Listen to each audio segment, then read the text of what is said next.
Hi guys! Welcome back to D.E.C Studio.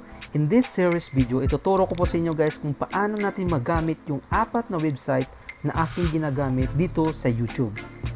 First na website yung ituturo ko po sa inyo guys is yung Tubebuddy. Alright. Next is VidiQ. Third, Google Trends. And fourth is keyword tool. Paano ba natin magawa ng paraan para maging top 1 yung videos natin dito po sa YouTube search? Kahit small YouTubers na tayo guys, pwede natin itong gawin. Okay, so tuturuan ko po kayo guys kung paano natin magamit yung keyword tags dito po sa YouTube Studio. Okay, so first, nituturo ko po sa inyo guys is yung Tubebuddy. Second is yung VidiQ. Third is yung Google Trends. At saka fourth is yung keyword tool. Alright.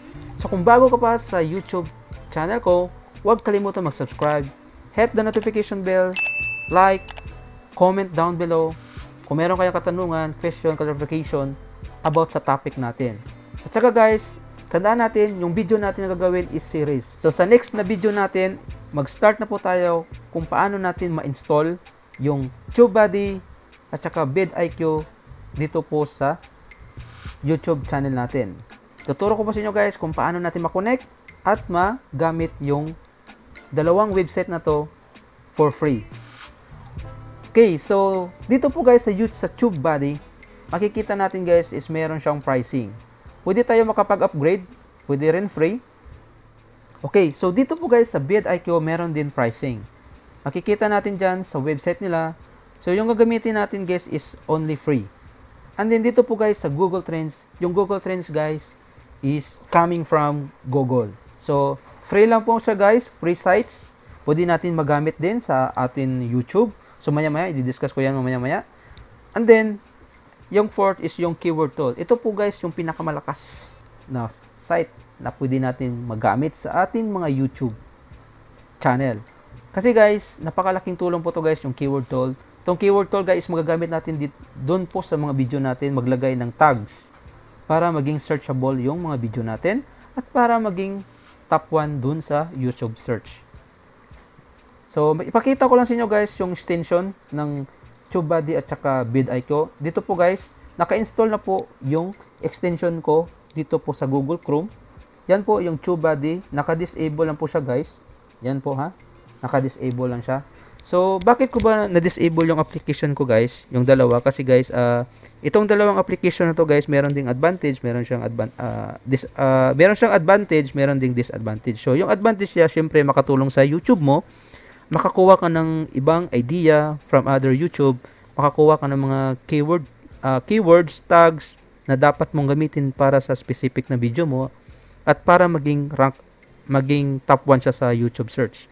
So, yung disadvantage naman dito guys is kung slow po yung internet mo doon sa mga bahay nyo or saan po kayo nagko-connect, kung di po kayo nakapag wired connection or wireless lang kayo or naka-data lang kayo.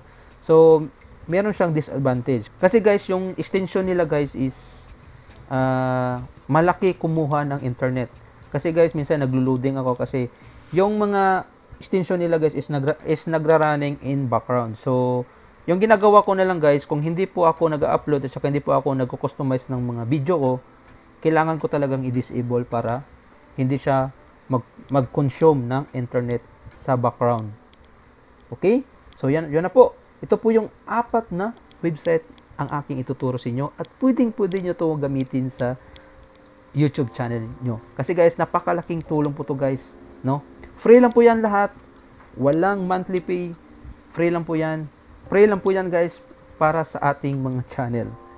Okay, so punta tayo sa next video kasi guys, tuturo ko na po sa inyo guys kung paano natin ma-install yung Tubebuddy at saka VidiQ dito po sa Google Chrome browser natin. Okay guys, so ipapakita ko pala sa inyo guys kung ano po yung example or sample na gagawin natin dito po sa series video natin. Kasi ipapakita ko sa inyo guys kung ano talaga yung purpose natin dito. Okay, so guys, makikita natin guys dito guys sa tags na ginamit ko guys. Makikita nyo guys, merong green yan. Dyan. So, yan po. So, ibig sabihin yan ng green. Pangatlo po yung tags na ganito sa YouTube search. Kung isi-search ko po to guys, sa YouTube, so magsasuggest yung video ko sa ikatlo. Pangatlo siya guys. Ito po yung keywords naman. Yung tags na ganito is Kenny Rogers Death Tribute is number 1 siya. Okay? So sa next video ko guys, makikita natin guys is halos lahat dyan is naka 1. Makikita nyo yan, yung kulay green. So yung iba is walang number. So pwede nyo yan ma-remove. Kasi guys, everyday or monthly, nag-a-adjust yung keywords. Nag-change yung rating. Sample, ngayon is number 1 ka, susunod is number 2 ka na. Yan po. So kailangan nyo talaga guys, i-visit or i-revisit yung mga tags nyo guys. Makikita nyo yan. So makikita nyo yan po, VidiQ, tsaka yan po yung Tubebuddy. So meron dyang yung customization ng dyang Tubebuddy. Okay? So makikita natin guys, Kenny Rogers Death. So kung i-try ko po yung i-search, mag-open po tayo ng incognito. Okay? Yan po. Mag-sample muna tayo para makita nyo guys kung ano po yung purpose ng video natin. Okay? So, yan po, incognito po yan. So, let's try to search these tags. Okay? Kenny Rogers Death Tribute. So, example, viewers po ako from other country. Yan po, syempre, meron talagang magta-type niyan. Kenny Rogers Death Tribute. Yan. Okay. So example, viewers po ako from other country. Yan po, nag-search po ako kasi guys, naghanap po ako ng video about kay Kenny Rogers. So i-search ko po yan. Makikita natin yan. Yan po. Makikita nyo po yan guys. Naka-incognito po tayo guys. Yan po yung video ko guys, no? Kenny Rogers Death Tribute, the reason behind Kenny Rogers. So, nandyan po siya sa top 1. Yan po. Yan po. Number 1 po yan. Number 1.